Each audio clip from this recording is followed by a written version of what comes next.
Okay, so we'll be talking about loneliness today and just some simple, easy steps, hopefully simple and easy steps to kind of get everybody to kind of get out of the loneliness. This topic is so important because we are kind of living in the COVID world, which makes it so that we definitely are separated from people and we don't get to see people that we would normally see on a regular basis. We do a lot more things virtually and online, and we just kind of miss a lot of that face-to-face interaction. So we're going to talk about some stuff.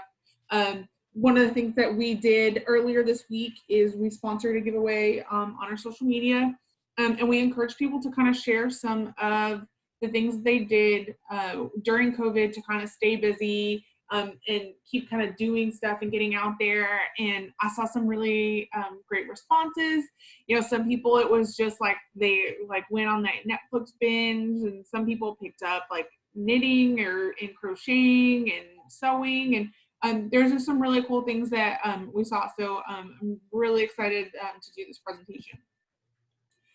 So how many of you, and you can raise your hand in the chat, or people can feel free to whether you're watching the recording or you're live, how many of you ever felt like you just you didn't have anybody that you could actually confide in? So as I'm going through this, is the big piece to this, and we want to remind people, is that you're not alone in this feeling. Some people feel this, and and it maybe they've never felt it before, or some people this might be pervasive. But one of the things about loneliness is that it's just this belief and feeling that you don't have anybody to confide in, or maybe you don't have anybody that can listen, or you feel like you just don't have anybody to hang out with. And a lot of times people who have this feeling might think that there's something wrong with them, or they might even think that they're the only one that feels that way. that is so far from the truth. Is there's a lot of people who have this feeling. Even the so-called experts can have this feeling, and they can, and a lot of people can feel this way.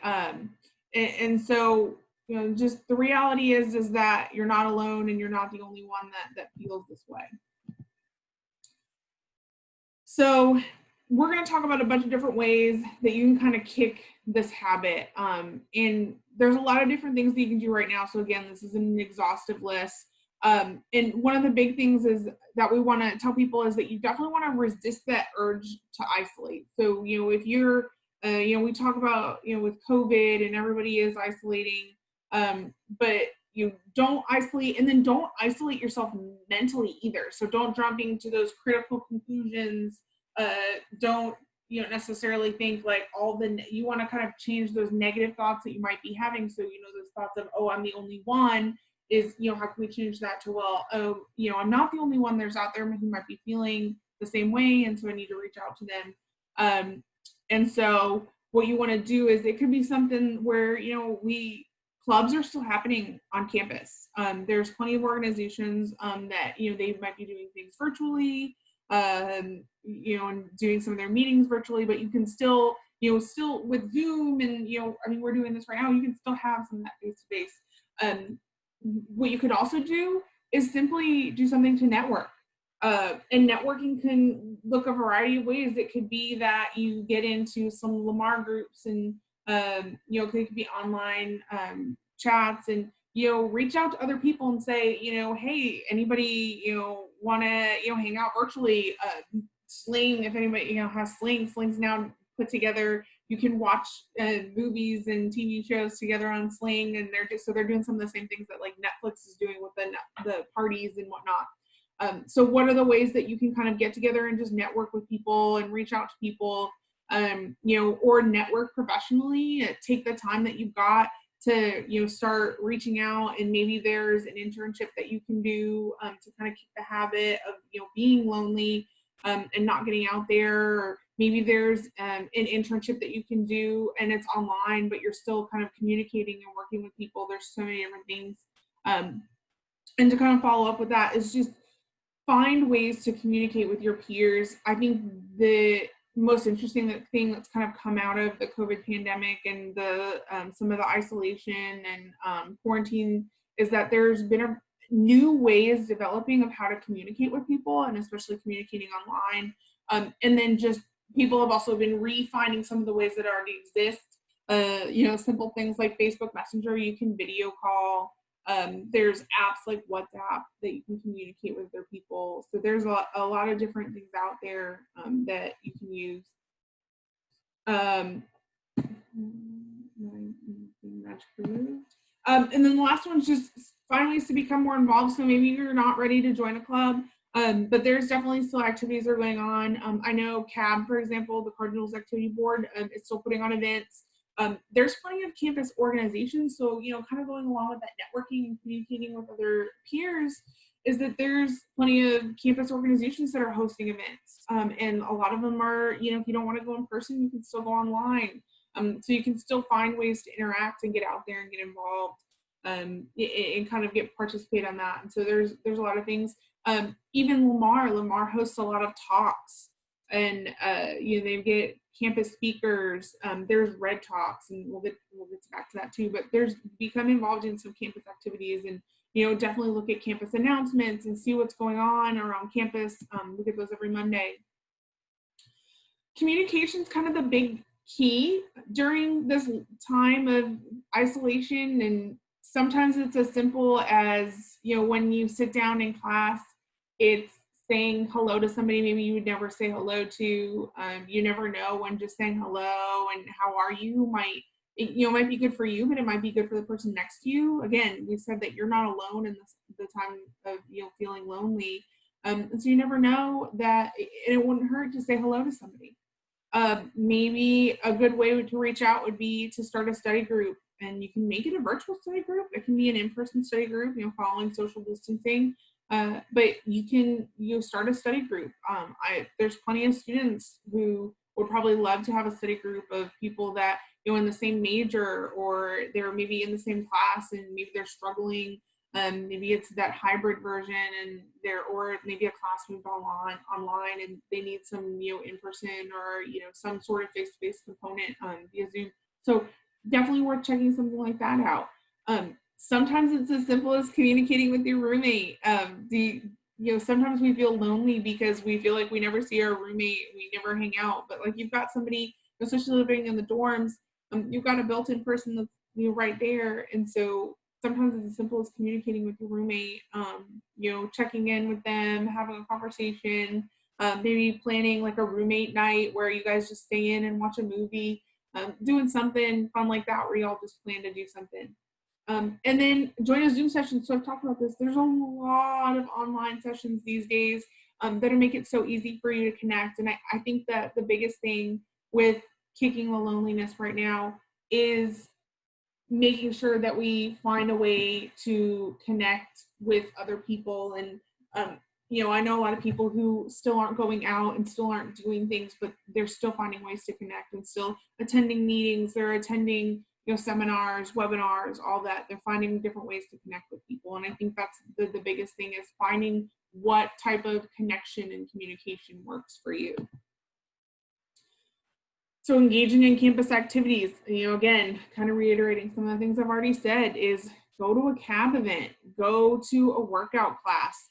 Even it can sometimes be as simple as like, are they doing online or in-person workout classes? And you can do workout classes that are just you at home, but you're still watching a video and somebody else is doing it, and maybe you find somebody on YouTube that you really like and you start engaging with that community about the videos that they're posting.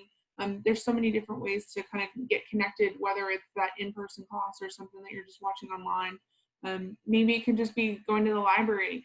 I think the biggest thing with kicking the loneliness habit is, even if it's something as simple as studying, and even if you want to study by yourself, is get outside of the dorm room or your room at home and go somewhere else. Like, just sometimes that feeling of just getting out of the house can help you kick that like alone and closed in kind of feeling. Just the idea behind it would be is just get up and do something. It's a lot of times the reason that we feel lonely is because we feel isolated because we're just staying inside, and that isolation can lead to that depression and that unhappiness. And really just engaging and going out, you feel like you're making connections to other people, and you never know, you might go out and you might meet somebody and they might become your friend. You never know. It could be something like going to a Red Talks. I brought up Red Talks. Red Talks are really fabulous on campus. They definitely do a lot for students. I know they just had a session on resiliency, and that ties really nicely into a lot of what we've been talking about in our Wellness Wednesdays this month. And so I think that's really amazing. And then go to any one of the sessions that's being offered on campus. I said this earlier, is that there's so many things that are going on campus, whether it's a faculty lecture or an outside lecture, whether it's, they're displaying something in the Setzer Center. There's so many different sessions that you can offer. And again, it all ties back into like, get out and go somewhere. And then, take the opportunity to, sometimes it's as simple as you being the person to reach out. I know a lot of times we may wait for somebody to invite us, and, take the initiative. If you're feeling lonely, reach out to somebody and be like, hey, like, you just want to go grab dinner with me today? Or, hey, like, you want to go grab coffee? I feel like I've just been stuck and I really need to get out. And so reaching out to that person that you have.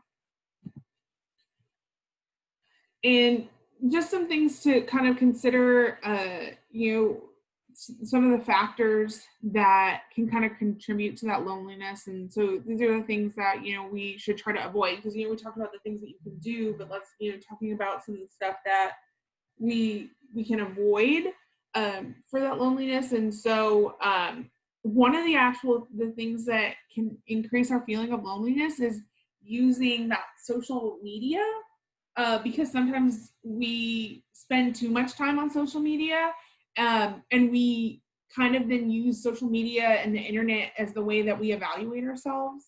And the problem with that is that life is not all about social media. Life is about engaging and networking with other people. And research actually shows that those who engage face-to-face, rather than just sitting behind the screen and typing, the notes to everybody, those are the people that are actually better communicating and better at making friends. So just some things to think about. College students that maybe have, anxiety or, learning disabilities, they may feel the need to stay distanced because maybe they might feel that they're being judged. So the increased isolation maybe because they feel like they're being judged or picked on. And then, if that's you, understand that that doesn't make you different from any other person. You'd be surprised how many people feel like they're the same boat as you. And I think that's the important thing to put out there, is that there are a lot of people who feel the same way as you, and by getting out there, you can find those people, and you'll find those people that you relate to. The other thing is make sure that you're engaging with other people. You'd be surprised where you can find people that will be your next best friend. And so making sure that you learn about different cultures and values and beliefs and challenge yourself. And, sometimes getting out there and challenging ourselves actually will help us, to kind of kick that loneliness. And then the other piece to that is making sure that we're not afraid to admit when have actually reached the point of depression or loneliness where we actually need to seek help. And so making sure that, whether it's you seeking to come see a counselor here at the Student Health Center, or, a counseling, outside of the student center, whatever, making sure that you're seeking help, or it's reaching out to a peer health educator on campus, because we've got peer health educators, and Stephanie's in the chat, and then one of our peer health educators actually made this presentation. Is making sure you're reaching out to, and sometimes maybe we're just feeling lonely, and again, reaching out to somebody, a friend, a family member, and letting them know that you're like, hey, like, I feel lonely, I just really need somebody to talk to right now. Is reach out to people for help, and not being afraid to do that. And don't just ignore it and let the loneliness keep happening. Is we really, again, and that goes back to the recognizing that we're lonely and realizing that you're not alone and that there are people that you can talk to.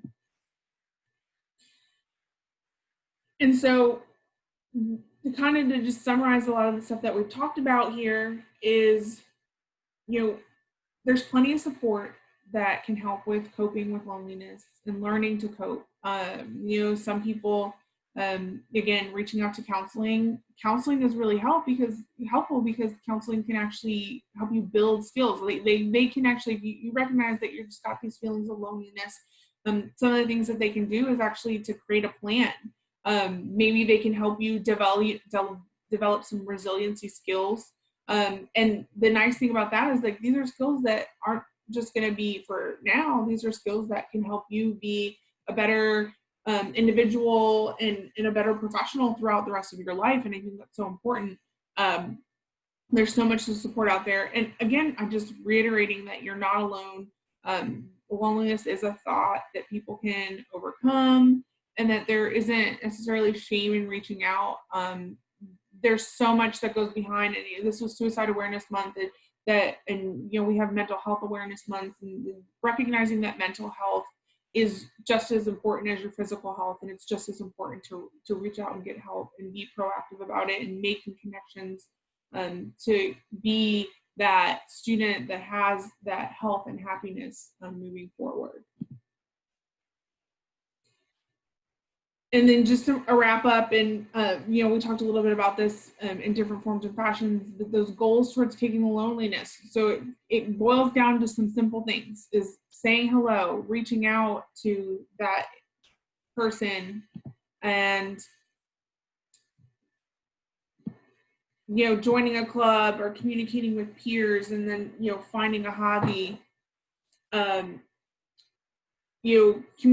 Whether it's finding a hobby. One of the things, the reason that we did the social media is there's a lot of things that people do. It's not necessarily just about making connections with other individuals. It's about making connections with other people as well. Not necessarily people as well, but making connections with something to do, because then you can, if you find that something that maybe you can find a whole community of the people that do that same hobby. So I think that's really important that we reached out and got that. So I do see that I have a message in the chat, so I want to make sure that I am addressing that. So Christina, I'm actually going to, I've muted you for the sake of background noise. I'm gonna go ahead and unmute you because I want some, clarification.